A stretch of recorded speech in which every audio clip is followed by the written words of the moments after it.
afternoon, all. Welcome to another week of AVX Live. I'm Joe Gilderson, President of Corporate Audio Visual Services. We've got a great discussion planned today with one of the area's most connected leaders. She has her hand on the pulse of what's going on in almost all of the most important activities in our local community. So we're very fortunate and excited to have her with us today. I am also pleased to welcome my co-host, young Ryan Finch. Hello. Creative Director at Corporate AV. Nice to see your smiling face. Oh, likewise. You've seen me recently. I've seen you recently, but of course, always nice to connect. I know, but this is such a better, a more productive setting. That's right. Well, I think we've had an exciting past month here in the show, and I know I've actually really enjoyed doing it. I mean, Ryan, what are your thoughts on this? It has been really nice. Previously we were obviously doing a lot of pre-recorded stuff and trying to get things out there that way. But being that we are a company that specializes in live events, whether they're virtual or in person, we figured we might as well just put our money where our mouth is and start doing it live. So that's been really nice, and I've been really enjoying it thus far. Very cool. Very cool. Well, again, just a little reminder for everyone of why we started doing this program. I mean, like Ryan said, we're trying to, of course, put our money where our mouth is as one point. It helps us always keep learning and growing. But as we've been more involved in content with a lot of our clients, it's really been an interesting development for us. But I know every event that we start planning, we really think of the experience and success and results. So that really drives a lot of what we're doing. And whether it's virtual or online or in person or some mixture of the two, which is certainly coming, everyone. That's the good news, right? Our expectation is that AV and technology are really helping people to reach those three goals. They should be helping you create positive experiences. They should be helping you be successful in achieving your goals. And of course, they should be generating some sort of measurable result. So in this series, we've been really looking to connect with professionals across all industries to see how technology has impacted their day-to-day, both business and personal life. And the goal is that we can, help our community keep growing and learning, and we all keep moving forward, as our friend Andrew from Shark Creative would say. But listen, Ryan, why don't you guide us through this? Sure. Well, we just a reminder, we are just getting started with this. This is episode 5, but we have a lot more to come. And so please do what it says over in the corner here. There we go. Like, comment, share, subscribe, please. It does really help us out quite a lot. So if you could do that for us, show some support, it would be very much appreciated. And Joe, why don't you introduce our special guest today? Well, I'm glad I have this honor. I mean, this is going to be good stuff. So let me tell you a little bit about our guest. We're going to welcome Elizabeth Bracken-Thompson, partner of Thompson and Bender, who I'm going to call Liz a lot today. So I'm going to take a little less formal approach. But in case you don't know about Thompson and Bender, they were founded in 1987. They're really the region's premier advertising and public relations firm. As a partner in the firm, Liz is responsible for a wide variety of clients, representing a very broad spectrum of businesses, including Fortune 500 firms, banks, educational institutions, not-for-profits, hospitals, travel and hospitality groups, food and beverage companies, commercial real estate developers, and of course, business organizations, amongst many, many others. Liz and Thompson Bender have been recognized with many prestigious personal and professional honors. It's a long list, so you're going to have to give me a second. But Thompson and Bender has been inducted into the Business Council of Westchester's Hall of Fame. They have received 914 Inc.'s Small Business Award for General Excellence, both in 2019 and 2020. So you can still have success in 2020. They've proven that. And they were voted the best PR and advertising agency, best social media agency, best graphic design firm, and 914 Inc.'s Best of Business, which is coming up. Voting ends this week, so please cast your votes for Thompson and Bender.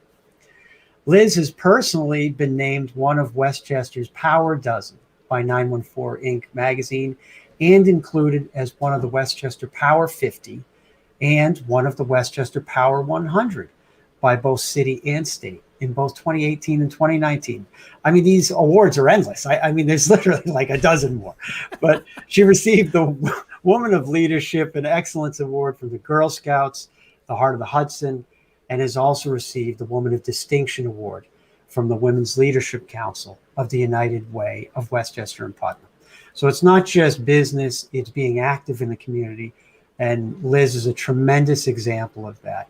So when I say we have one of the area's most connected individuals, Liz is literally everywhere in the Westchester community. So please welcome Elizabeth Bracken-Thompson.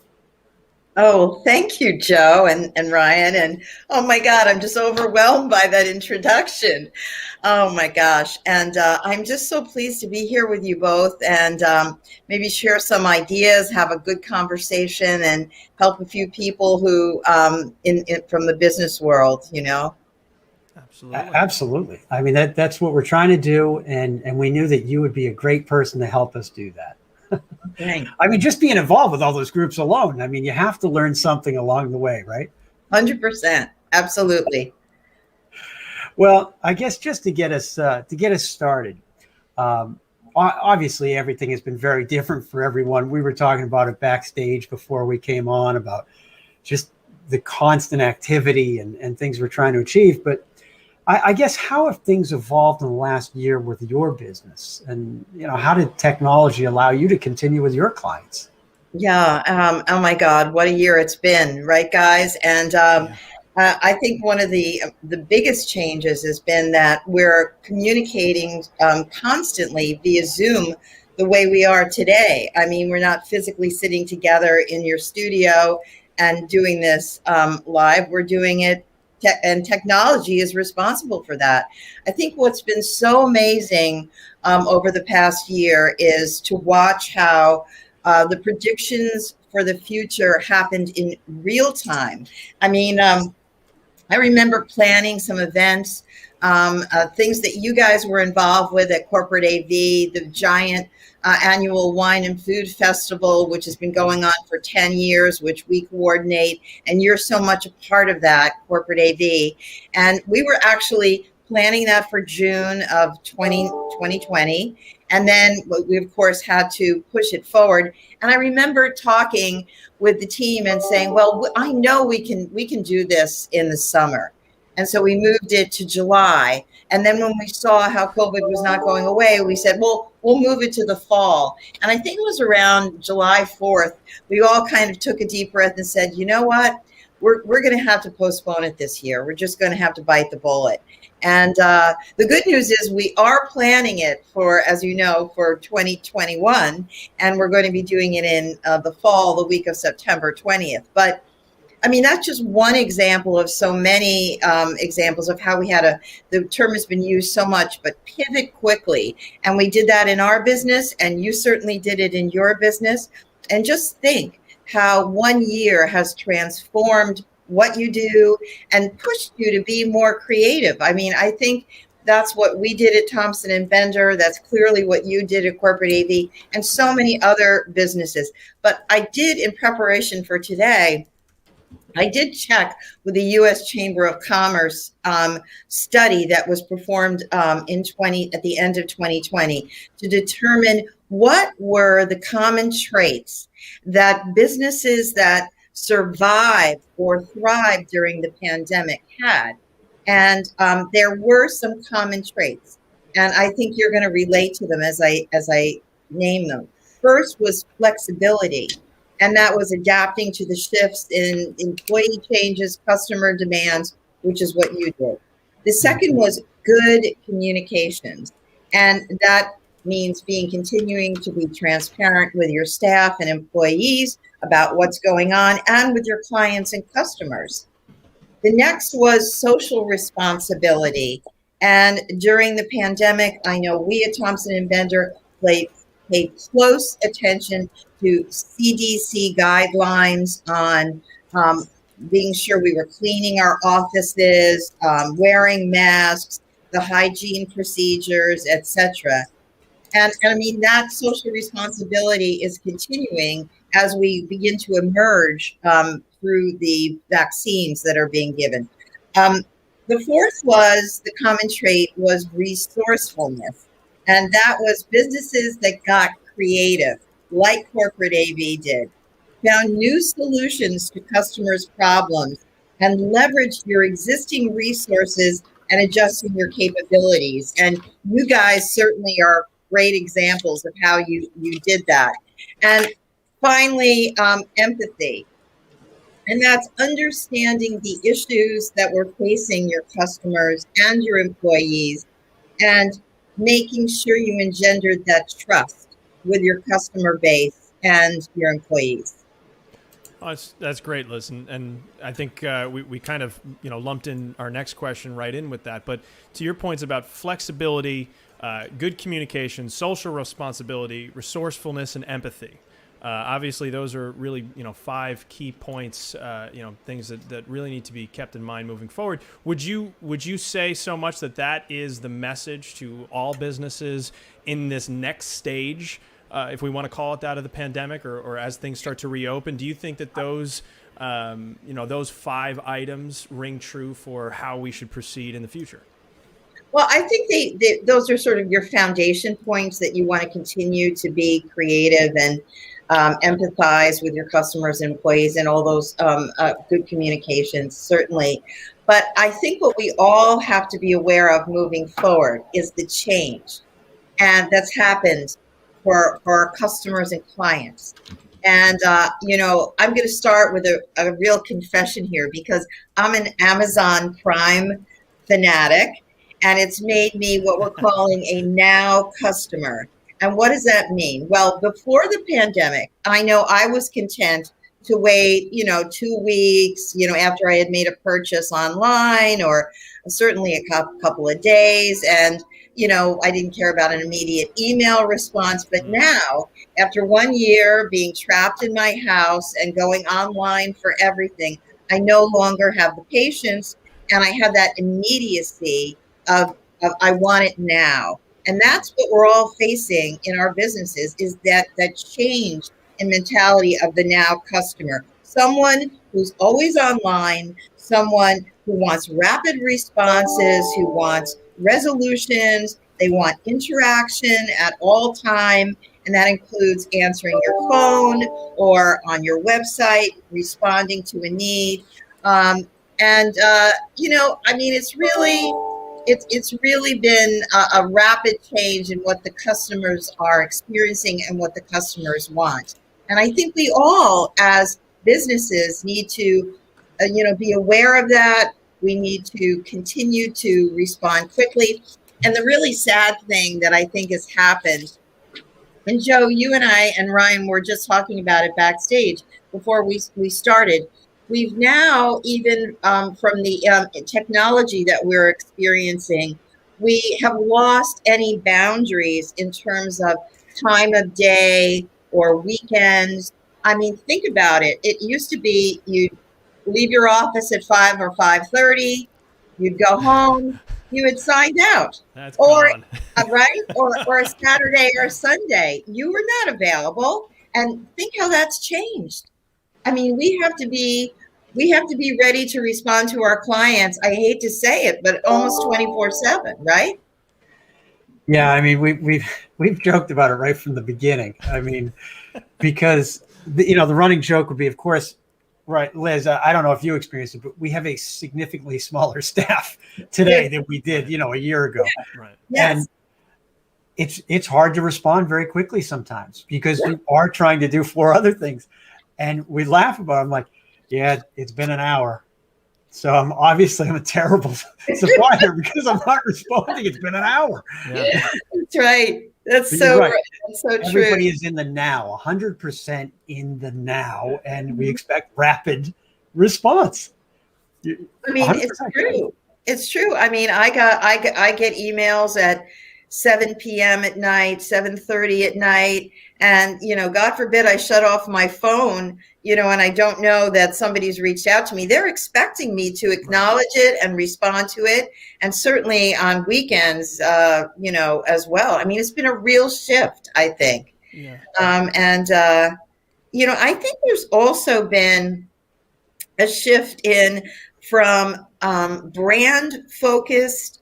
Branding is and still remains important, establishing a brand. But that was the buzzword of the last decade, and now I think it's more audience focused, and that applies to marketing. I mean, being more audience focused. I found a quote that was attributed to President Theodore Roosevelt, who said, and I'm going to read it: "People don't care how much you know until they know how much you care."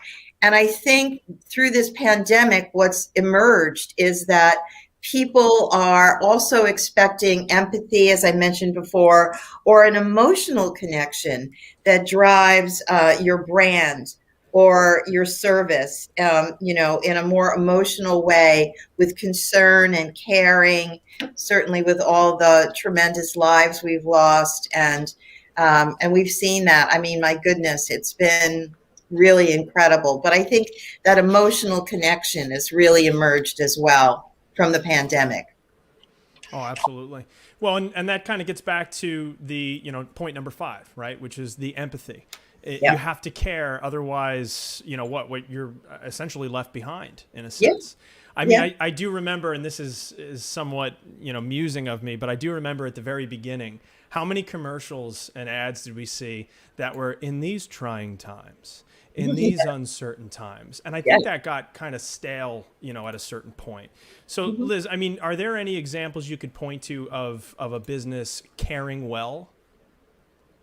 Well, I think that our hospitals have really, I think this pandemic has shown the importance of hospitals being part of our community. And this is across the board. I mean, the term that we've all become familiar with is healthcare heroes. And I think that the hospitals have really presented their brand effectively, caring for the patient, reaching out to the patient, making sure that they're showing empathy for those who unfortunately passed away from the virus, and promoting their messages of how to stay safe. They're through the 3 W's, wash your hands, wear a mask, watch your distance. And they've really done a fabulous job, I think, in positioning themselves as a true part of our community and showing how important they are to everyone in a really meaningful way. I mean, have you seen any brands that have struck you that you feel really have emerged from this stronger in terms of empathy that you can think of? That's a good question. I mean, we certainly know, if you bought Zoom stock back in March of 2020, you made a lot of money. I don't know if anybody feels that they're empathetic, though. No. I know I don't. No, exactly. I'm on Zoom all day and all night, but I mean, but no, your point though of empathy is one that you don't hear a lot of marketing and PR people really bring up. And it's interesting because caring, reaching out, showing empathy, like that could apply to any customer service for anybody's business, right? And I think it stands out more now. And I think that's a really interesting point because it is true. Exactly. To your point. I mean, it makes you, engenders trust as a customer or a client. And, we're both service organizations. You don't sell a product, you sell service, as Thompson and Bender sells service. But that empathy still applies. And I'm thinking of looking internally at your own business and showing empathy to your employees. I mean, for sure, Thompson and Bender, I mean, I'm communicating with you today from my home, but I will say that for so many people working in a remote employee experience, that your businesses, your companies have adapted well, I think, to that and shown empathy to their employee base. Sure. Yeah. Well, and it's kind of funny how that somewhat connects back to, the premise of you're kind of always on, right? And I was actually going to ask you if you ever unplug or disconnect. I know it's kind of hard to right now, but, especially for certain brands, knowing that, their workforce really has been heavily impacted in a lot of personal ways. And so maybe, that is their way to show empathy, which is maybe we won't, bombard you with emails on a weekend. Obviously, in a service field where the client needs exist regardless of what, day of the week it is. But I was actually going to ask you, Liz, are there times that you feel it's important for you to step away and disconnect just for whatever time you're able to? Oh, absolutely. And I think that's so important for everyone. I've been doing a lot of work with, behavioral health organizations who are talking about mindfulness and being mindful and the importance of, setting aside time to take a deep breath, how to manage stress, how to manage frustration and anger when you're alone, when you've been trapped in your home for so long. And I think so much, and Joe, we were talking about this before, I know you have children, and if you're working from home and the kids are, and you're dealing with your kids who, in your own relationship with your beautiful wife, how do you manage that work life and balance it with your children and their schooling and still maintain your business? And you really do have to unplug, and you do have to take a moment for yourself, in a very important and really be focused on mindfulness and yourself. In fact, I'm doing a little Zoom seminar tonight with a bunch of moms. We're calling it Moms Night Out with New York Presbyterian Hudson Valley Hospital. And they're a group of West Point moms. And we have a wonderful behavioral health psychiatrist actually, and she's going to take these moms through, a half an hour of steps to take to manage your stress, to manage your time, and make time for yourself. We all have to do that. No, it's very true. I mean, like I was telling you this morning, total chaos is going on behind me. But Liz, that's why I play drums. It gives me something to legally hit. Absolutely. That way I don't get in trouble and I can still keep doing events. Exactly. But no, this is, I got to say, like I said, I know you're very connected with a lot of different groups. And so that really helps. It gives you a broader perspective, I think, in many regards. I mean, we get asked questions. Is there like a best or a newest way to reach like customers for people? Is it social media? Do I have to go on Facebook? Do I, like anything that you're seeing from your, kind of broad group of clientele? Yeah, I do see some trends from a marketing perspective as we move into 2021. And one is the strength of email marketing. And I think it showed it's more important than ever.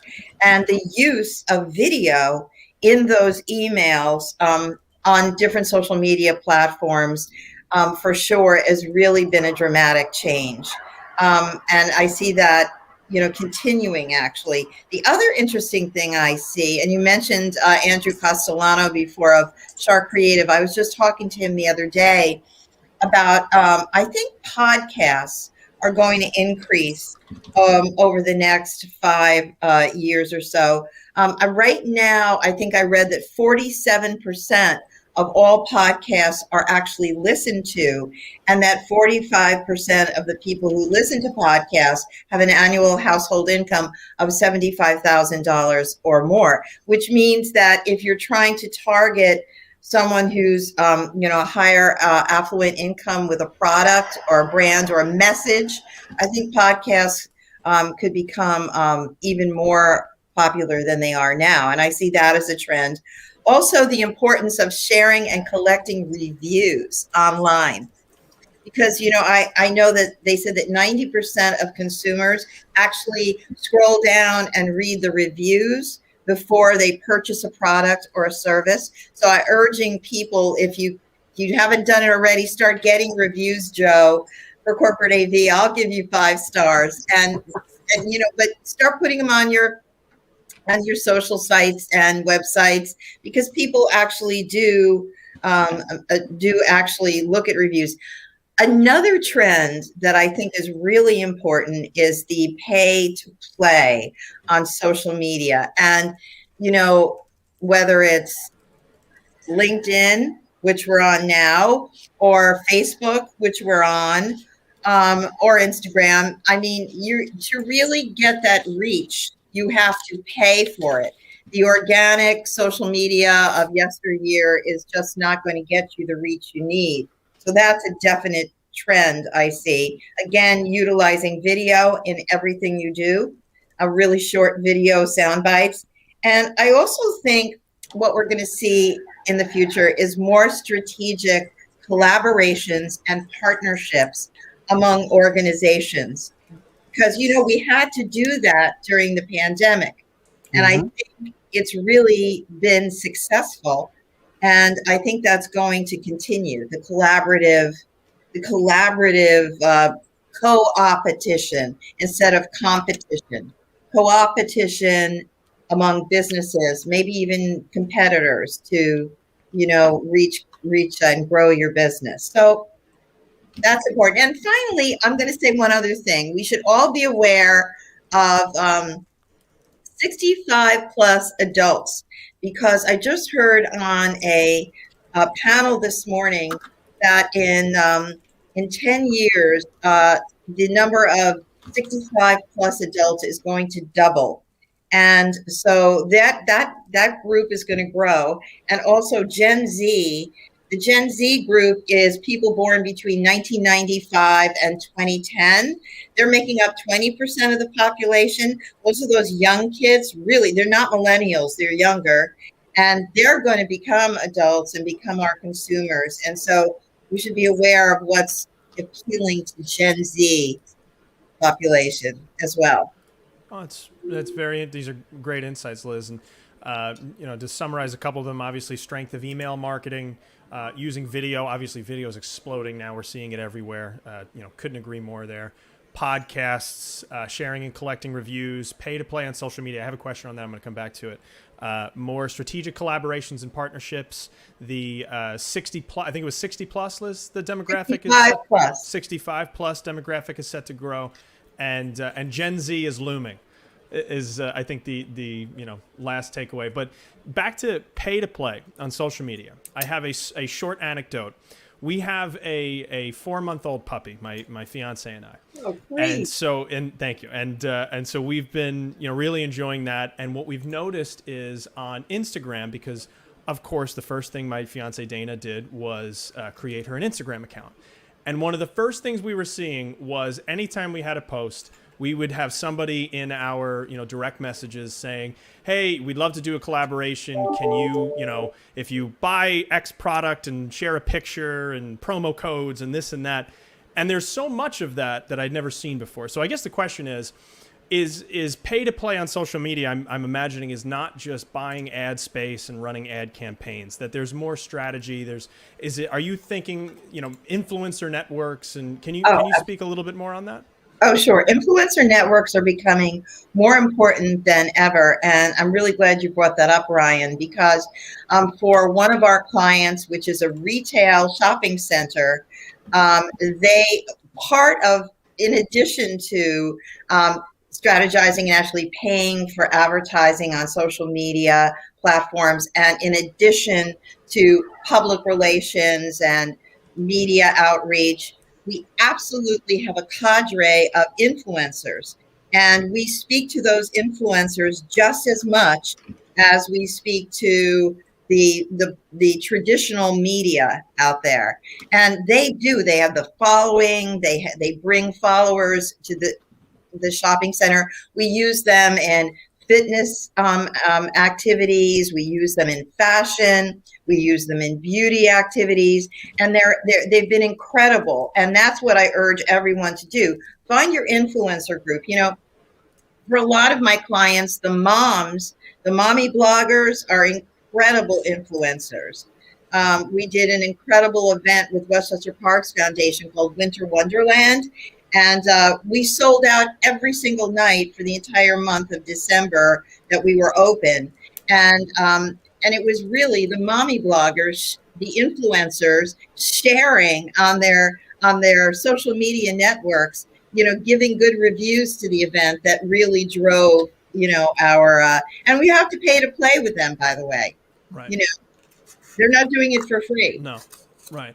Well, and that it makes sense. And Liz, there's, in terms of the virtual events that we're obviously very focused on, one thing that we've been, somewhat recommending is bring in a professional host for your program.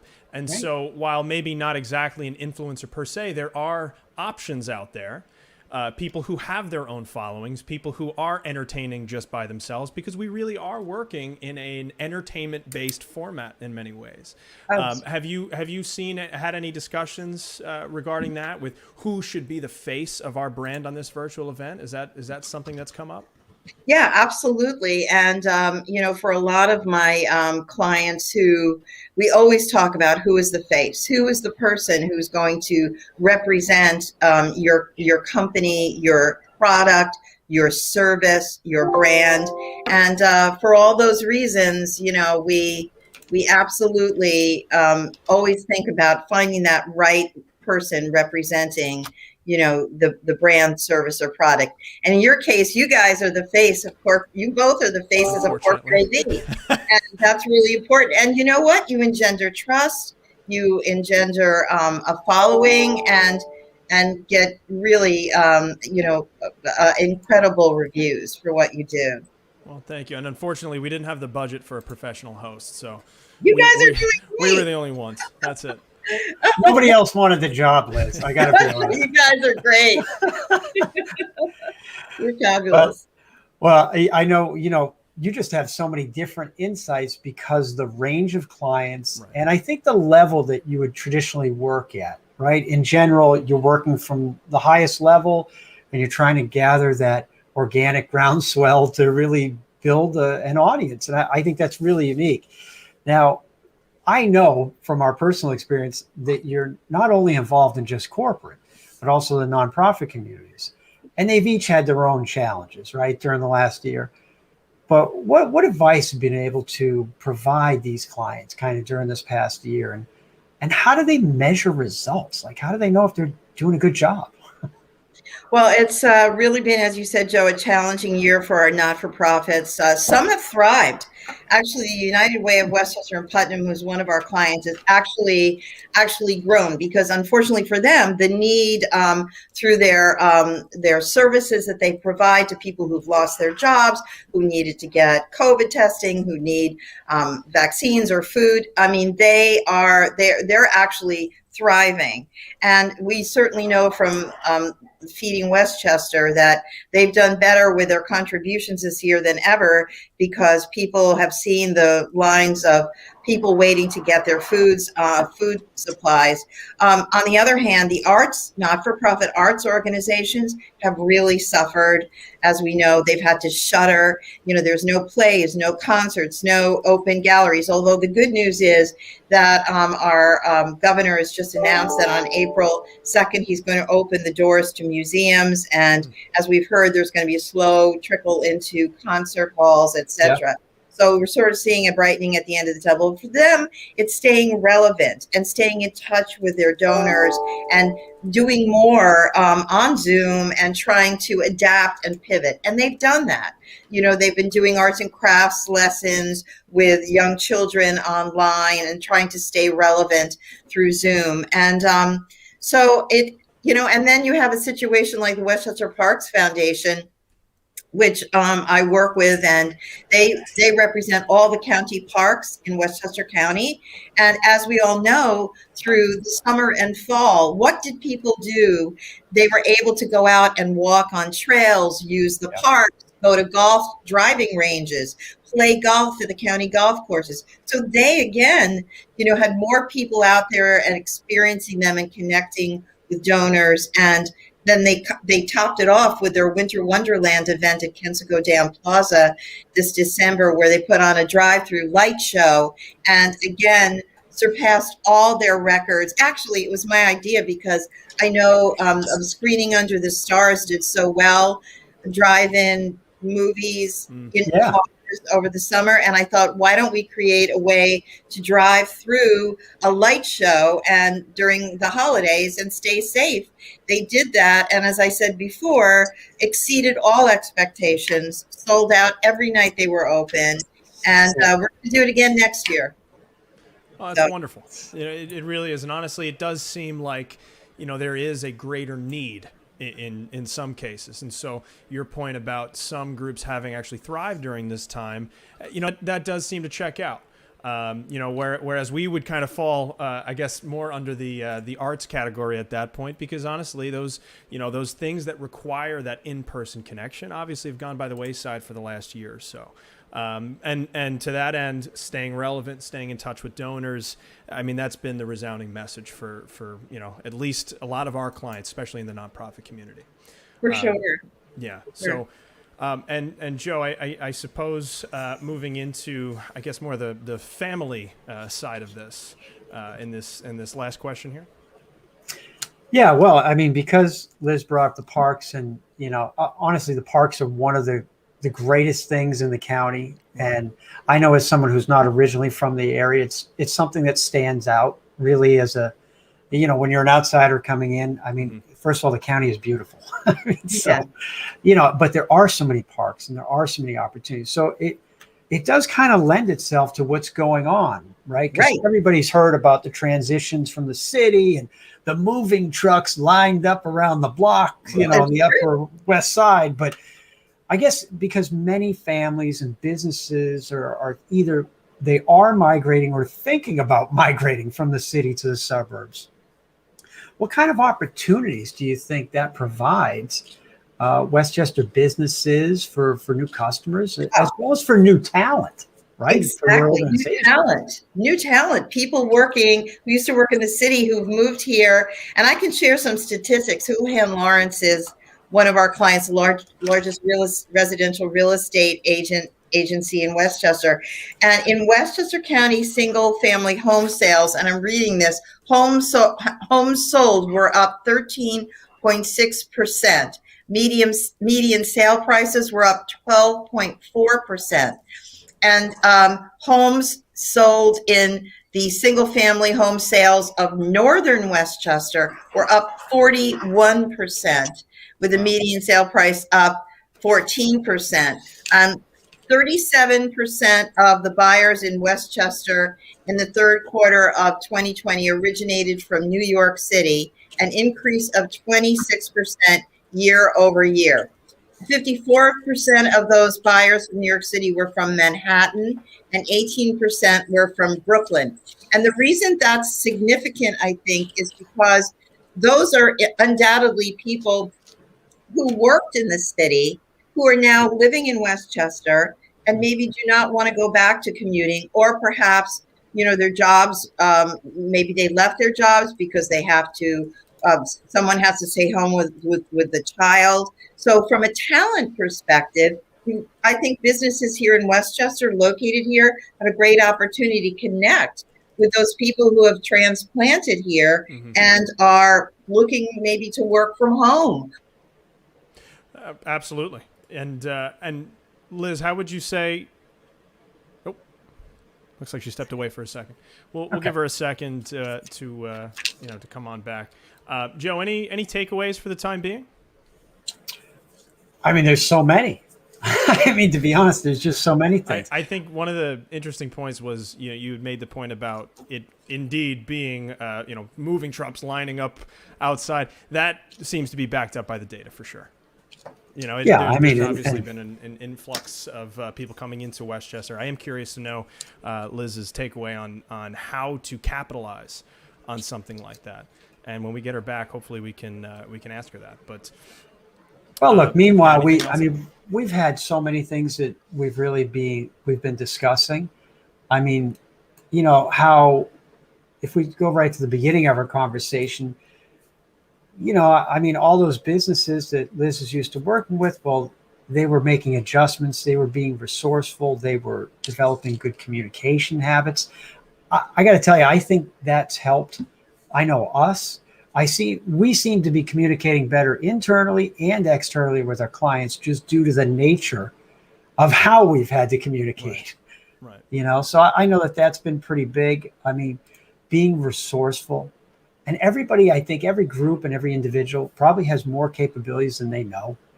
And sometimes they don't really think of that you can stretch a little bit. And, you know, so Liz brings up a great point on that. Go ahead, Ryan. I do like the aspect of video exploding. I mean, obviously, that's been one of our focal points in terms of even just getting into doing this, a video podcast. You know, we kind of recognized that was the case and that we really needed to do a better job of that, frankly. You know, usually we're the guys that you're throwing a thumb drive to when you're walking up to the stage saying, here's my new video, roll that one, you know, right now. But we hadn't really done a whole lot in terms of producing our own content. And so, you know, as I mentioned at the beginning of this program, that was actually, you know, what we were trying to do at the very beginning of all this is just start producing it and recording it. And as we've seen now, you know, there are some curveballs that can be thrown to us when you're doing it live. But, you know, it is an excellent way to come away with something that's valuable, you know, hopefully, you know, to some people, clients, colleagues, partners, whoever. And really video is the easiest way to communicate in a short amount of time. So, you know, certainly seems to, you know, be on the nose as far as trends that we've even seen. Yeah, well, I mean, look, again, Liz is an expert in this field, but, you know, as she was talking about email marketing and collecting reviews and that organic is a little hard right now. So you do have to pay, you know, to get a little more promotion. But I think those are all the things you'd expect to hear. Mm-hmm. But when you're hearing that, you know, that people don't care how much you know until they know how much you care and how important empathy is, I think this has definitely been a year of empathy. And I know we happen to have a lot of people in the healthcare business that we're connected to. And so the Hospital Heroes is obviously in the front of everyone's mind and all of the kind of personal tragedies people have had to go through. So, you know, empathy is certainly applicable there. But when you think about it on a more global perspective of how you're working with your own clients, I think that changes your mindset, you know, and it's part of the reason that we're so involved with nonprofits and in our community. I think that was a really amazing point brought up, and it resonates, you know, with a lot of what we're trying to do. Oh, for sure. Well, it does look like Liz had to jump off early. So it sounds like we will have to wrap up early. And we've already certainly gone through all the takeaways. Is there anything else left that you'd like to recap, Joe? You know, I don't think there's too much else on my side, Ryan. But look, I'm going to steal your part and say, look, check us out every Wednesday at 1 p.m. Wait, what's your favorite term? What's your favorite term? Well, I don't have it written anymore. I wanted to smash the button, but they told me I was too old for it. So, all right. Well, then I'll help you out with that. Smash the subscribe button. Joe loves that. Well, because it just sounds fun. That's what the kids say. Yeah, that's what the kids are saying. That's what Gen Z is saying, and they are looming. Gen Z. They are looming, to Liz Bracken-Thompson. That's right. And I think I don't know where the age demographic cutoff falls, but I think there's one of those living on the other side of my my wall here, and I gotta say. Interesting characters, totally different dynamic. I've never felt like the old curmudgeon when I see things on social media and I'm like, what are they doing? You know, like what, it's such a different understanding of life and social dynamics. But in any case, I'll get off my pedestal on that. Otherwise, Joe, I think we're all about done here, and please come back, check us out next week, 1 p.m. on Wednesday. Right back here, same time, same place. And until just then, one last thing, yeah, Ryan. Big thank you to Liz Bracken-Thompson yes, and Thompson and Bender. I mean, she spent a lot of time with us, and that's like a free education. That was like a master class that nobody had to pay for right there. That's right. In not only, you know, marketing and public relations, but in how to make adjustments during challenging times. So thank you again, Liz. You're excellent as always. Absolutely. Well, until next time. Take care, everyone, and we will see you soon. Sounds good.